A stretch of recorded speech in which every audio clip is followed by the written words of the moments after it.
हाले खुश हो तुम ठीक है सेठो।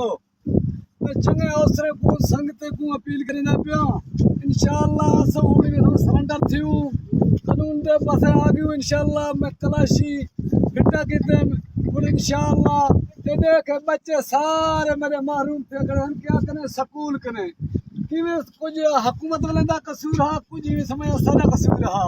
अस जानवर ला जिंदगी पास कीते से हुन जानवर ला जिंदगी खत्म कीते से हुन अवसर दा मेहरबानी थिया सारा इच्छा बंगला सारा सुरमियाणी कारी साहब सारा संगत दा मेहरबानी थिया आगे इंशाअल्लाह मुहद्दत थी गया। मैं बंदे भी पेश कर देते हैं इंशाअल्लाह आप भी पेश करन वसे इंशाअल्लाह मैं भी तैयार हां मेरा ग्रुप भी तैयार है इंशाअल्लाह। कानून से नल चंगा रास्ता कढे से इंशाअल्लाह अस कानून दे पासे हूं ते ब्याह से कोई इंशाअल्लाह टेंशन भी कोनी।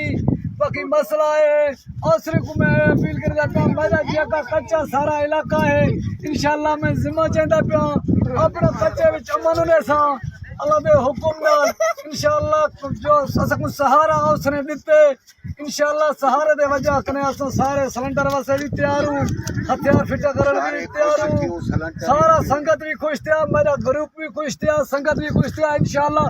हुन अपील भी करदा पिया ने मैं मशीन फिटा कीते हुन मेहरबानी करते मैं को स्कूल देन इंशाअल्लाह। मैं स्कूल दे बच्चे सारे पढ़वे